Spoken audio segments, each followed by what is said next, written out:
골로새서 세 번째 시간입니다. 먼저 9절부터 13절까지 읽고 강의를 시작하도록 하겠습니다. 자, 이런 연유로 우리도 그것을 1절이죠. 1장 9절부터입니다. 이런 연유로 우리도 그것을 들은 날부터 너희를 위하여 기도하고 간구하기를 그치지 아니하노니 곧 너희가 모든 지혜와 영적 지각 안에서 그분의 뜻을 아는 지식으로 충만케 되어 주께 합당히 행함으로 모든 일에 기쁘시게 하고 선한 일마다 열매를 맺고 하나님을 아는 지식이 자라나며 또 그분의 영광의 힘을 따라 모든 능력으로 강화되어 기쁨으로 모든 인내와 오래 참음에 이르러 우리를 빛 가운데서 성도의 유업의 동참자가 되기에 합당하게 하신 아버지께 감사드리기를 원하노라. 그분께서 우리를 흑암의 권세로부터 구하여 내셔서 그분의 사랑하는 아들의 나라로 옮겨주셨으니.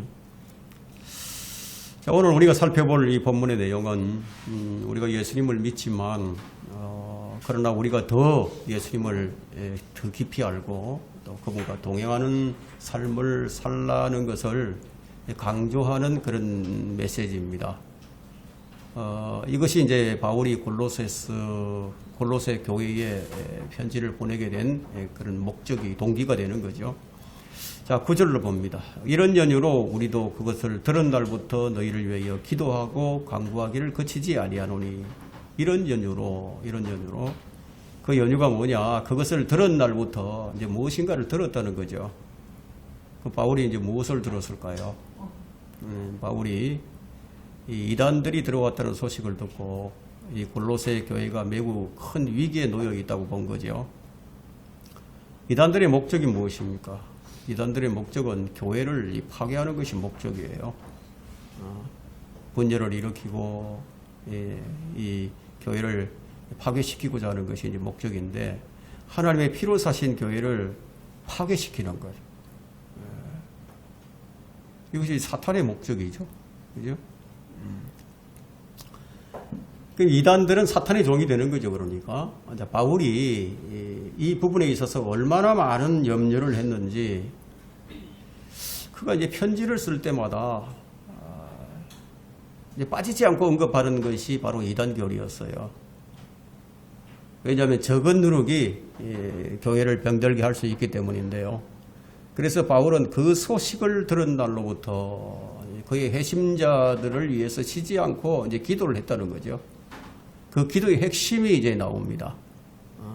곧 너희가 모든 지혜와 영적 지각 안에서 그분의 뜻을 아는 지식으로 충만하게 되어.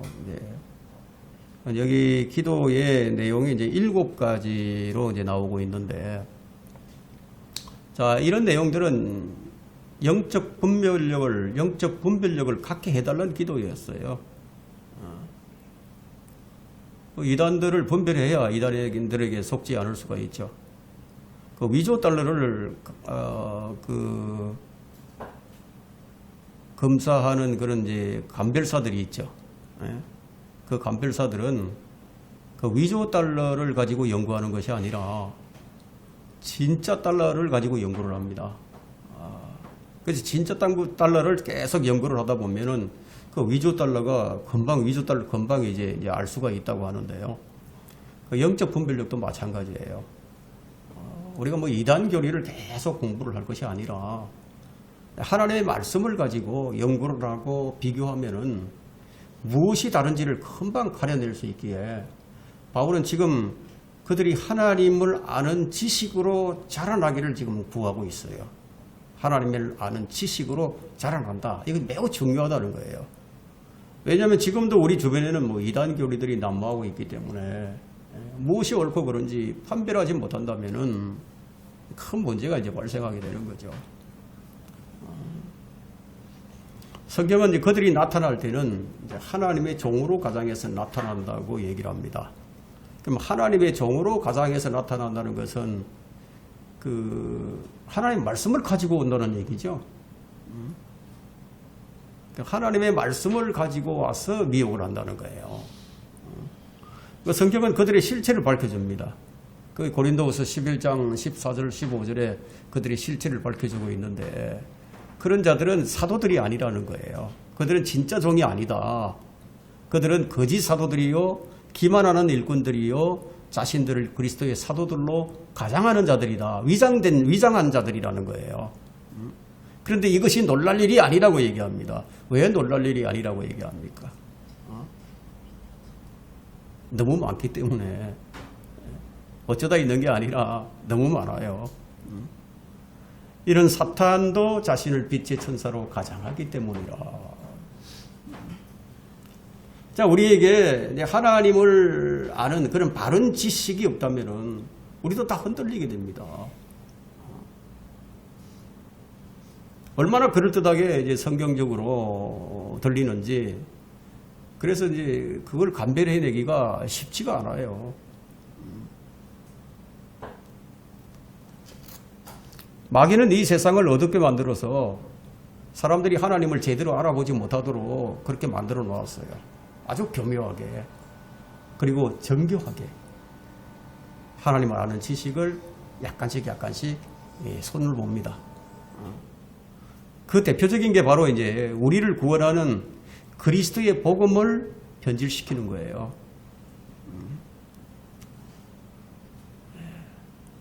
변질된 복음은요, 모든 것을 변질시켜 버립니다. 첫 단추가 잘못 끼워지면은 그 다음 모두 다 틀어지게 되어 있어요. 그래서 바울은 다른 복음을 전하는 자들을 향해서 경고를 했죠. 저주를 받을 것이라고. 사람들은 이제 그것도 모르고 마귀가 이제 바꿔놓은 것을 진짜인 줄 알고 그렇게 따라가는 거예요.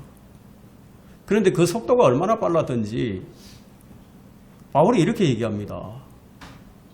나는 너희가 그리스도의 은혜 안으로 부르심을 받은 부르신 분으로부터 그리스도의 은혜 안으로 너희를 부르신 분으로부터 그렇게 빨리 떠나 다른 복음을 따르게 되는 것을 보고 이상하게 여긴다고 얘기를 했어요. 사람들이 얼마나 빨리 믿음이 변질되어 가는지 바로 이 때문에 이제 바울이 편지를 쓰는 거예요. 그래서 다른 복음은 없나니 다만 너희를 교란시키려고 하는 어떤 사람들이 있어서 그들이 그리스도의 복음을 변질시키려 하는 것이라 하고 갈라디아서 1장 7절에 그렇게 기록을 하고 있죠. 그래서 이 점을 아는 것이 참 중요합니다. 그러면 복음이 정확하게 무엇이다? 그럼 이걸 모르게 되면 흔들릴 수밖에 없어요. 진짜 복음을 알면 가짜 복음을 금방 분별을 하죠. 그래서 성경을 올바로 아는 것이 중요합니다. 그런데 한번 그렇게 빠져들게 되면요, 잘못된 곳에 빠져들게 되면 좀처럼 거기서 빠져나오지는 못합니다. 짐승들을 보세요. 사람들이 쳐놓은 그런 덫에 딱 걸리게 되면 그 올무에서 스스로는 못 빠져나와요. 잘못된 교리를 진짜 교리인 줄 알고 빠져들게 되면은 거기에 빠져 살다가 그냥 인생 끝나는 날이에요. 끝나는 거예요. 그런 다음에 나중에 다 끝난 다음에 내가 정말 바보같이 살았구나. 이런 후회를 하는 거죠. 그래서 눈으로 보는 대로 귀로 듣는 대로 판단하면 안 된다는 거예요. 여러분, 이게 분별력이, 판단력이 얼마나 중요합니까? 그래서 바울은 그들을 위해서 기도하는 거예요. 그들에게 시각을 열어주셔서 그 하나님의 뜻이 무엇인지 분별하게 해달라고. 그 마귀의 중점적인 사역은 뭐냐면 사람들이 마음을 어둡게 하는 거예요. 예, 그 먹구름을 잔뜩 채워가지고 빛이 비치지 못하도록 그 역할을 하는 거예요. 그래서 고린도후서 4장 4절에는 이런 말씀이 있죠. 이 세상 신이 믿지 않는 자들의 마음을 어둡게 한다. 그래서 하나님의 형상이신 예수 그리스도의 영광스러운 복음이 비치지 못하게 한다. 그런 말씀을 기록하고 있는 거예요. 그럼 예수 그리스도의 복음은 만천하에 공개적으로 드러난 사건이었어요. 그죠? 그리고 그리스도의 정인들로 인해서 정인들을 통해서 다 알려졌어요. 근데 사람들은 어떻습니까? 관심을 안 가지죠. 그게 얼마나 중요한 건지 몰라요. 알지 못해요. 우리가 전하고 있는 이 영생의 복음이 그 담겨있는 전도지를 딱 받게 되면 어떻게 합니까? 주머니 넣었다가 언제 휴지통으로 들어가는지 몰라요. 그냥 들어가 버리는 거예요. 그거 왜 그렇죠? 마귀가 그들의 마음을 어둡게 해놓았으니까. 그리고 마귀가 믿는 사람들에게도요,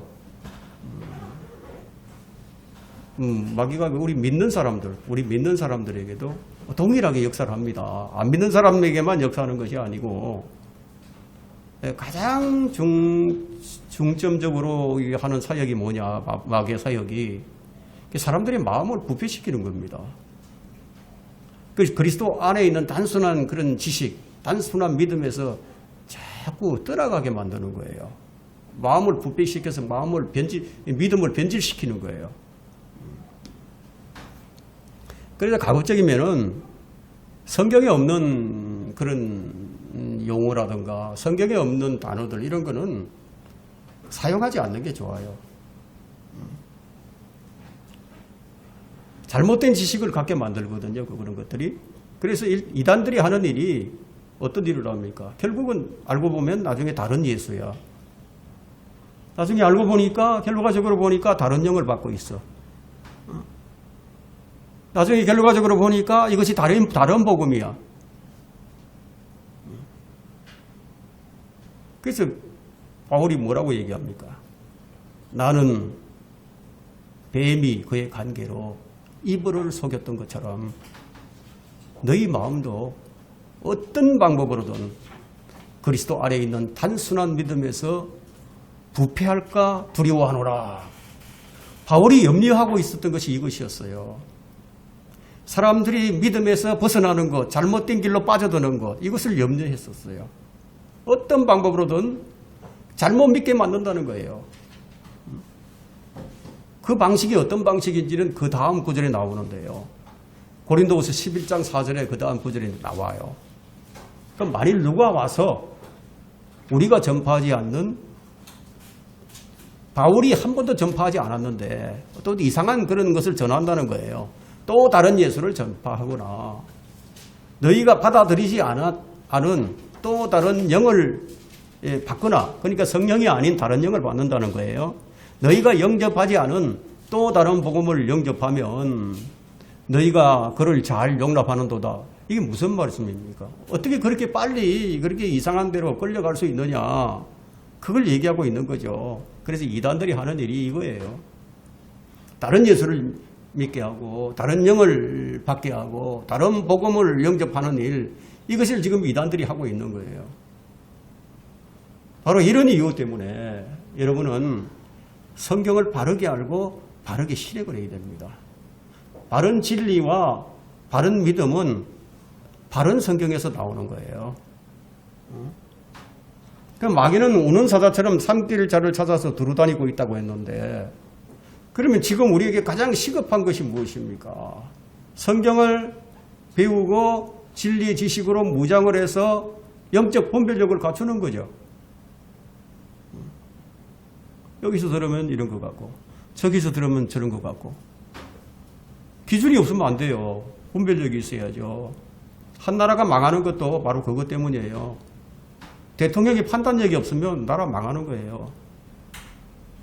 관심배들이 와서 이렇게 얘기하고 또 여기서 이렇게 얘기하고, 이게 자기가 분별력이 없으니까 자기가 올바른 지식을 갖추고 있으면 그걸 판단하고 바르게 할 텐데 모르니까 그냥 끌려가는 거죠. 그래서 여러분 안에 바른 성경적 지식, 성경적 교리의 뼈대가 세워지지 않으면요, 그럼 오늘날처럼 이 유튜브에서 설교가 넘쳐나는 시대에 그냥 미혹당하는 거예요. 참 저는 이제 많은 사람을 만났는데 정말 어떤 사람은 꽉 막힌 사람이 있어요. 아무리 성경의 진리를 얘기를 해줘도 이 사람이 정신이 혼미해서 그럼 못 받아들이는 사람들이 있어요. 그냥 만나서 하나님 말씀을 전하기만 하면은 하나님 얘기만 나오면은 그냥 그때부터 눈꺼풀이 무거워져가지고 그냥 눈이 껌뻑껌뻑 하는 거야. 그런 사람들이 있어요. 그러니까 마귀가 그의 마음을 너무너무 어둡게 해서 진리가 들어갈 틈이 전혀 없는 거예요. 그럼 여러분 안에 성경적 뼈대가 잘 세워져 있으면은, 그럼 어떤 얘기를 듣더라도, 어떤 설교를 듣더라도, 어떤 책을 읽더라도, 야, 이게 어떻게 잘못된 것인지 금방 아는 거죠. 그래서 하나님을 아는 지식으로 자라가라고 얘기하고 있어요, 여기서. 그 지식이, 하나님을 아는 지식이 올바르게 세워지지 않다면은, 뭐가 옳고 그런지 어떻게 알겠습니까? 누가 뭐라고 그러면 그게 옳은 것처럼 들리게 되죠. 바울이 왜 이런 편지를 쓰고 있는지, 왜 그들을 위해서 지금 기도하고 간구하는 건지, 그것을 쉬지 않고, 거치지 않고 계속 기도하고 간구했는지 아마 여러분들이 이제 이해가 됐을 거예요. 그러나 여러분이 성경 지식이 아무리 많아도 그것을 실행하지 않는다면 무슨 소용이 있겠어요? 그 아는 지식을 실행할 때 비로소 그 능력이 나타나는 겁니다. 바울이 그래서 10절에서 무슨 말을 하고 있죠? 주께 합당히 행함으로 얘기하고 있죠. 주께 합당히 행함으로. 행하라는, 합당하게 행하라는 거예요. 합당히 행함으로 모든 일에 기쁘시게 하고 선한 일마다 열매를 맺고 하나님을 아는 지식으로 자라가며, 그럼 성경을 배웠다면 그 성경대로 살아가라는 거예요. 그럼 주께 합당히 행하라. 합당히 행하는 게 뭐예요? 모든 일에 하나님을 기쁘시게 하고 선한 일마다 열매를 맺는 일이죠. 그런데 이것은 하나님을 아는 지식이 없으면 불가능하다는 거예요. 그러므로 중요한 것은 하나님을 아는 바른 지식이죠. 그 근거가 되는 것이 뭐냐? 성경이에요. 그러나 문제는 지금 전 세계에서 이 성경이 수백 가지가 넘어요. 그러니까 서로 내용이 달라요. 똑같지가 않다예요. 그럼 어떤 성경이라야 하는가? 그런 문제가 생기죠. 성경에는 두 뿌리가 있어요. 양대 산맥이 있는데, 하나는 사도들로부터 전해 내려오는 성경이고, 또 하나는 이집트의 알렉산드리아의 금욕주의자, 철학자들에 의해서 전해 내려오는 변개된 가톨릭 성경이에요. 그럼 이 둘을 비교하자면요, 전자는 에베레스트 산이 있는 히말리아 산맥이고, 또 후자는 우리나라 태백 산맥 정도, 이런 큰 차이를 보인단 말이에요. 그럼 이 큰 차이가 뭐냐? 그럼 어떻게 비교하느냐? 이걸 어떻게 비교하느냐? 아주 간단한 방법이 있어요. 이것을 위해서 예수님께서 하신 말씀을 참고해 보면 됩니다. 그럼 마태복음 24장 35절에는 하늘과 땅은 없어져도 내 말들은 결코 없어지지 아니하리라. 우리 주님이 이제 말씀을 하셨는데 이것을 확인을 하면 되는 거예요. 어렵지 않습니다. 성경을 확인하는 것은. 내가 가진 성경에 주님께서 하신 말씀이 빠진 구절이 있는지 아주 간단하게 확인할 수 있어요. 그럼 내 성경에 가로 열고 없음 가로 닫고, 자, 이런 구절이 있으면은 그 성경은 가톨릭 성경에서 번역된 성경입니다. 그럼 어떤 성경을 선택하든지 그건 여러분의 자유입니다.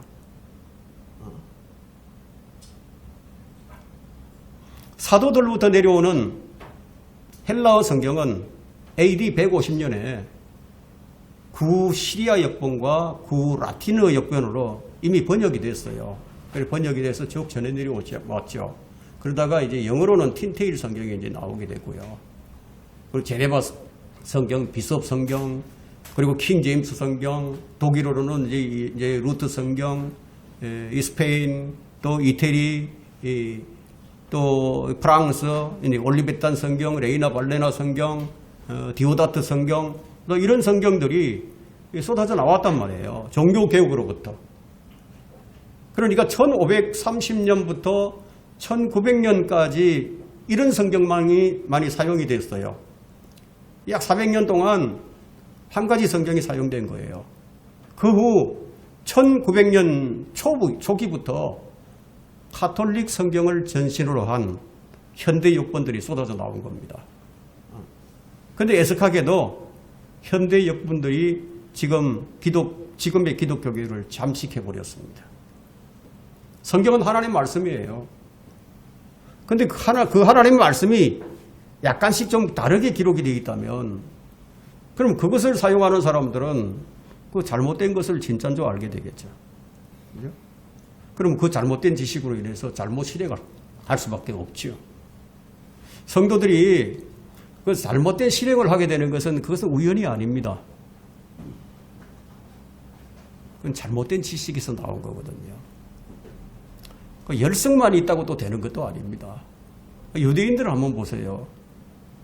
유대인처럼 열성이 있는 민족이 또 어디에 있겠어요? 그런데 성경은 그들에 대해서 뭐라고 얘기를 하고 있죠?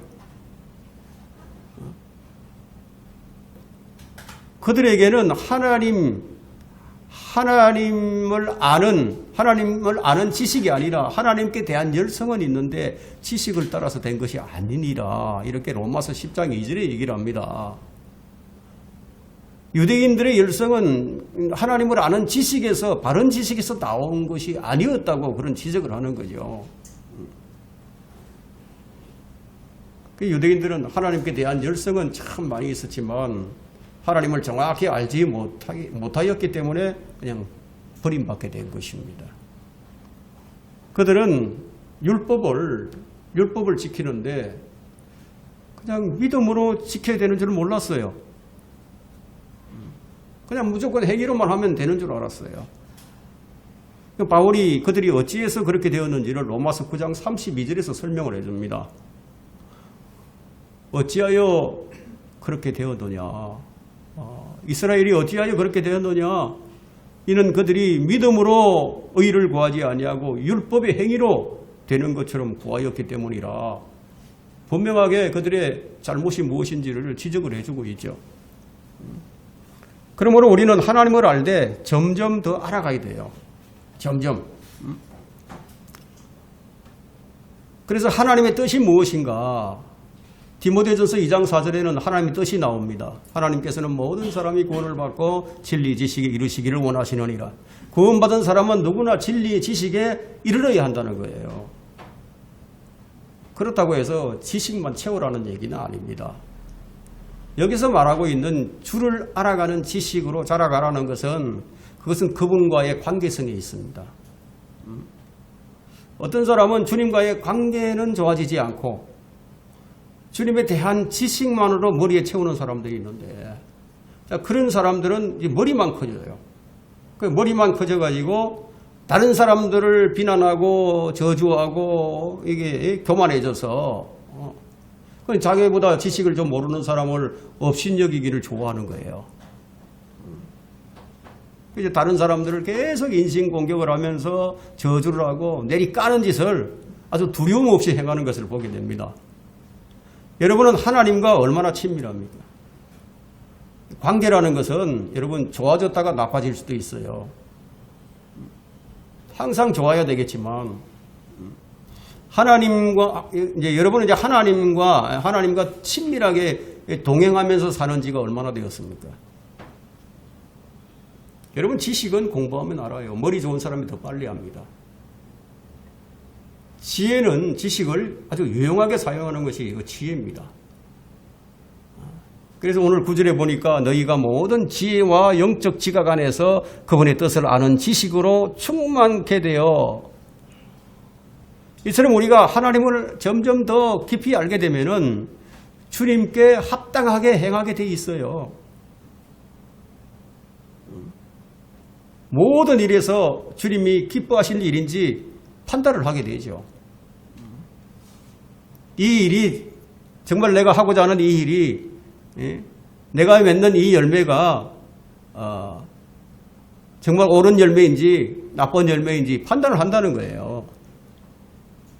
그래서 11절 한번 보세요. 또 그분의 영광의 힘을 따라 모든 능력으로 강화되어 기쁨으로 모든 인내와 오래 참음에 이르러. 자, 우리의 충족은 명백히 우리 자신이 아닙니다. 주님께로부터 나오는 거예요. 예? 여러분 생각을 해보세요. 우리 대적들이 있는데 우리 대적들이 약한 상대들이 아니에요. 아주 강력한 상대들입니다.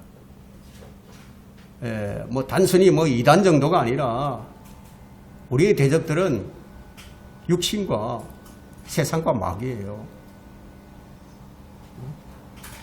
그들을 이기려면은 하나님의 영광과 힘을 따라서 모든 능력으로 강화되어야 된다. 강건해져야 된다. 잘 훈련받은 군인이 되어야 된다는 거예요.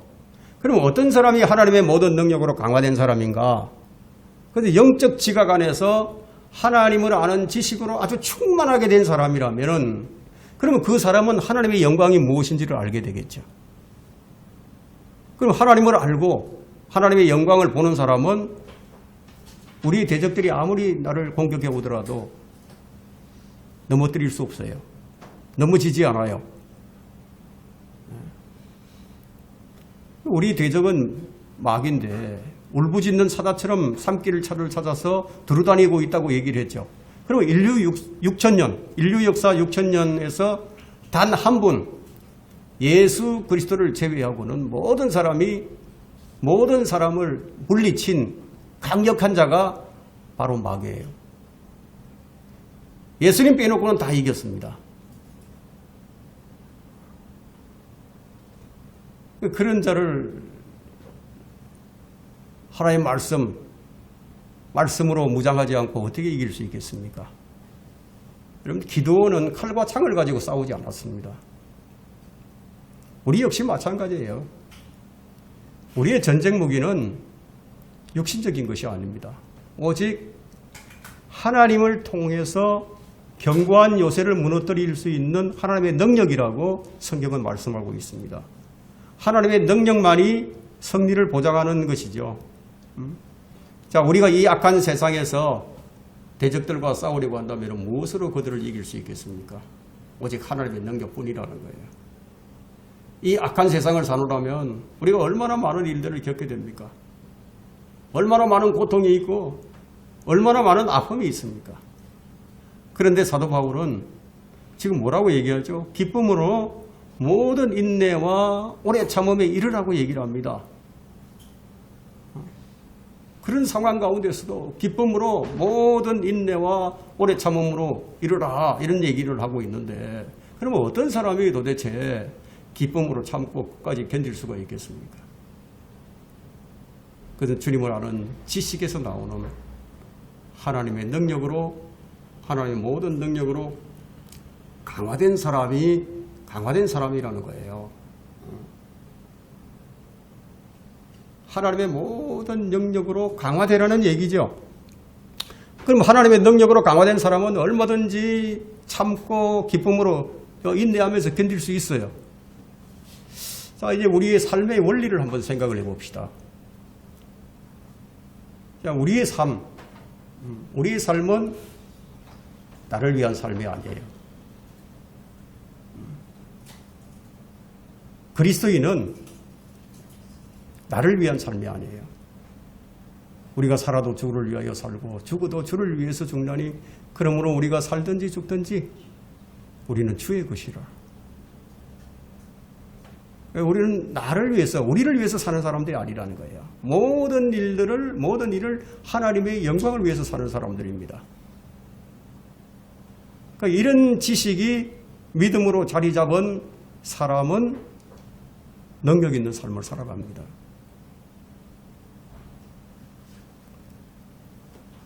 여러분이 모든 삶의 현장에서 우리 주님께서 가졌던 그 믿음을 가지고 있다면 여러분들이 어떻게 하겠습니까?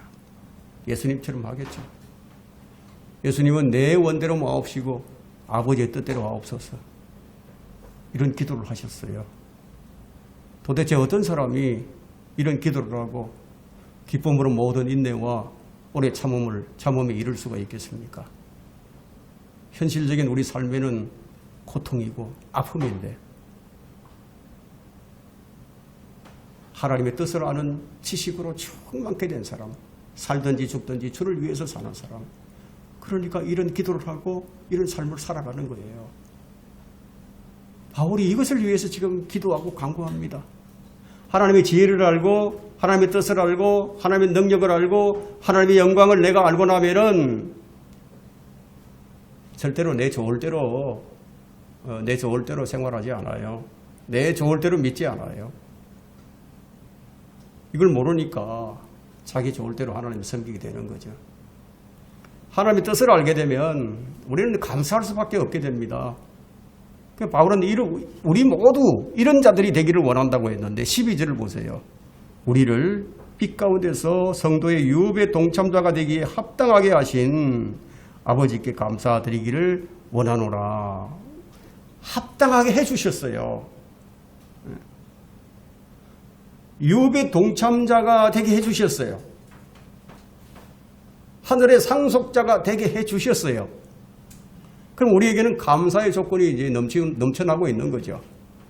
그래서 바울은 골로새 교회 성도들에게 감사하는 자가 되라. 이렇게 해주셨다. 감사하는 자가 되라.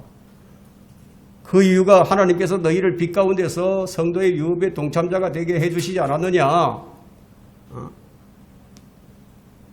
그러니까 감사하는 자가 되라. 하나님의 자녀가 되게 해주셨다. 상속자가 되게 해주셨다. 이보다 더 큰 은혜가 없다.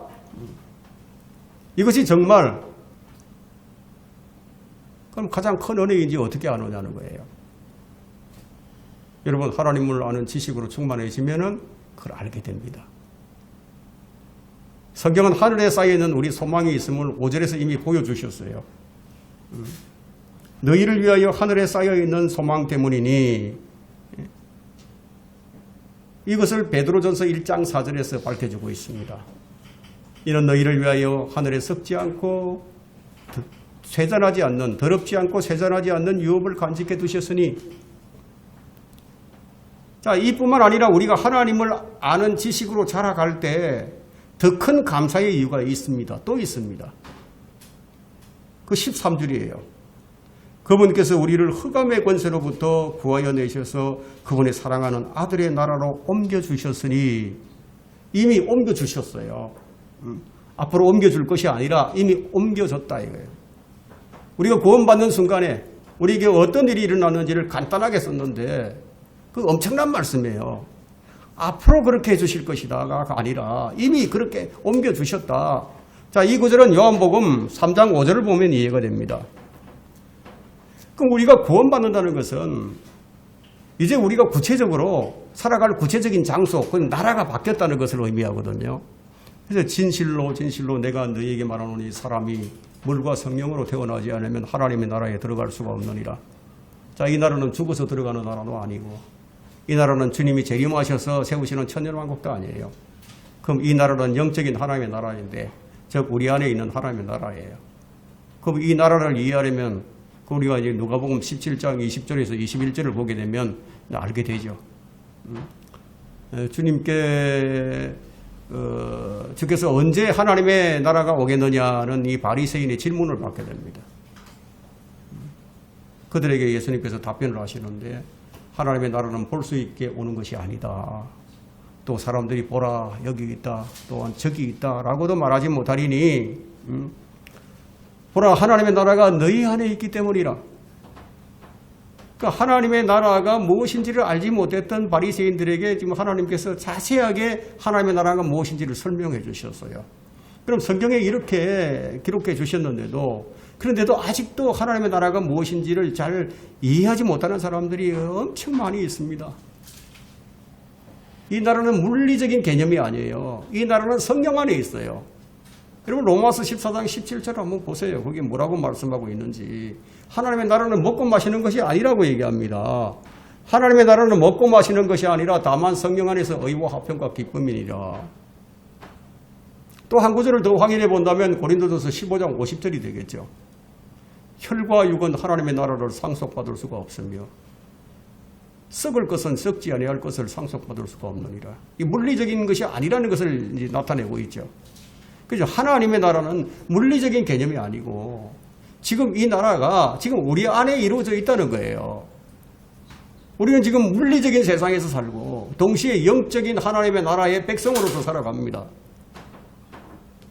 그래서 하나님, 우리 주님께서 우리 안에서 왕으로서 우리를 지금 다스리는 거예요.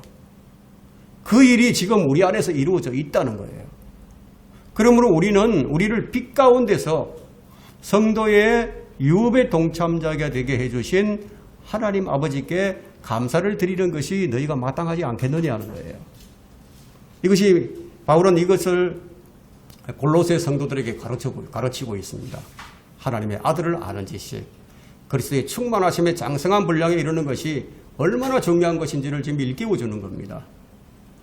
우리는 주님께 합당하게 행하는 자들, 열매를 맺는 자들, 모든 일에 하나님을 기쁘시게 하고 선한 일에 열매를 맺고 그분의 영광의 힘에 따라서 모든 능력으로 강화되어서 기쁨으로 모든 인내와 오래 참음에 이르러 우리를 빛 가운데서 상속의 동참자가 되게 해주신 하나님께 감사드리는 성도가 되어야 할 것입니다.